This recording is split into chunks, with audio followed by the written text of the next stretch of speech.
We are once again on the way to the grocery store to find some things to stab. That's because the knife we're talking about today is an optimal stabber, if you will. Okay, we have made it to the Kroger parking lot, and today we're going to be talking about a knife which is a larger version of knife that I have covered in the past, and that is the Fisher Blades Beckwith FS. Now, about a year ago, I covered the Fisher Blades Covert, which is a smaller, more compact version of this blade.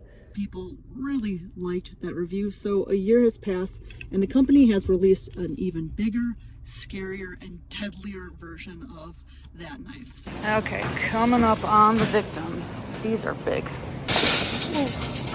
So the purpose of this blade is that it's meant to be an everyday self-defense carry, which is different than everyday carry. This knife is meant strictly to be used as a self-defense knife. Everything about its design has been thought out and made to protect and cause some serious damage. Okay, here is the knife again. 4.3 inches blade length, enough to do some serious damage. Now the knife is going to weigh 5.8 ounces by itself, but with the sheath, it's going to weigh a total of 8 ounces. And you get some extra goodies with the knife. You get a user manual, a little certificate of authenticity, constitution, sticker, band-aid, all this fun stuff. Now this is made in a small batch. There are only 100 of these made, and pretty cool right there. I got serial number 100 out of 100. Everything on this knife is 100% made in the USA, including the sheath, which comes with a little setup right here that you can attach just some MOLLE paneling. You can also slide it on something like a strap or a belt loop. Kind of brings me to one of my cons about this knife is in order to adjust the sheath, I literally need to get a pair of pliers in there. This tab is very highly retention, but once I do that, I can take it off and mount it to different things like a backpack strap. So mount it to something like a MOLLE paneling system. So according to the website, the Beckwith FS is designed specifically as a large format F-off blade to be traditionally mounted on the belt, Ranger carry-on belt, or vertical horizontal MOLLE mount on your play character or other MOLLE, or pocket carry. The 4.3-inch blade American Tanto can be used for deep cut, power slashing, or deep thrusting. Okay, let's talk about the anatomy of this blade, and we're gonna start with this thumb ramp. This thing is loaded with jimping, and it's meant to be a place for your thumb to rest up along the spine of the blade. And that's gonna allow your hand to be in that optimal saber grip. And so this position is setting us up for an optimal piercing and thrusting position. That thumb ramp is also protecting our hand from sliding up the blade when we are piercing. Alongside this little finger guard right here, our hand is not going up anywhere. Reverse grip. Is it comfortable in reverse grip? Absolutely. So you'll notice right here we got this kind of little resting spot for the thumb. We're loaded with jimping, and that provides a comfortable little place for our thumb to get snugged up right there and hold it in a reverse edge out grip. You can also rest your thumb on the pommel and get your index finger in there nice and snug. Next up, let's talk about the handle. Notice the shape of this handle. We have a little swell right here and right here, and that allows for our hand to feel comfortable around that blade, giving us some surface area to fit into the pockets of our palms. Another thing that was really well thought out was the texturing of this G10 handle. They tested it in a variety of liquids, even things that simulated blood, and made sure that this handle is still grippy even when it's soaking wet.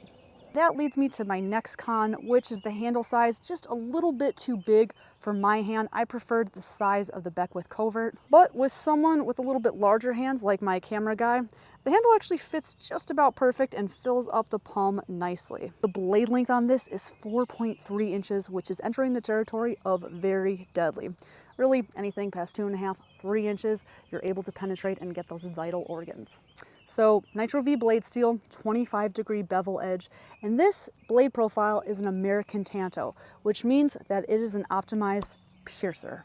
So the thing about a Tanto blade shape is it has a cross section of these angles, and what that does is that puts reinforcement behind the tip of the blade, which means that this thing is an extremely strong piercer. It's kind of cool. There's that whole lore in Japanese culture that the Tanto blade shape was strong enough to pierce samurai armor. Lastly, I want to talk about this little knob right here, which they're calling the positive rear quillion. And that's basically creating like a catching point for my pinky to to snag onto that knife when I am drawing it. That quillion just provides so much security when I'm drawing that. It's hard to explain unless you have to actually experience it, but it feels great. That tip is piercy. The designer told me that they went through tons of different iterations and blade shapes. They tested this on pig carcasses, meats, all sorts of testing to make sure that they could create the most optimal blade shape for slicing, piercing, and optimal penetration. So a good friend and great knife designer, Bill Harsey, once told me that it's not only important for a knife to be able to go in really easily, but it's just as important for the knife to be able to be retracted really easy. And that's where this rear quillion really shines through. With this Tanto blade shape and that rear quillion, this knife is really easy to cleanly go in and out. Man, that feels very deadly. I'm not even putting that much pressure in, it's just going right in. Okay, on to everyone's favorite part, and that is pricing. $369. Pretty standard, maybe a little bit on the upper end of something that is completely American made for this size. The sheath, the knife, completely American made, but this is also made in smaller batches. Only 100 of these were made, so that is also another factor. I'm actually currently in the process of doing an American made knife design and learning myself just how expensive it is to produce knives in the USA. But there it is, really cool option if you want to do a 100% American-made blade made specifically for everyday self-defense carry. This is the Fisher Blades Beckwith FS.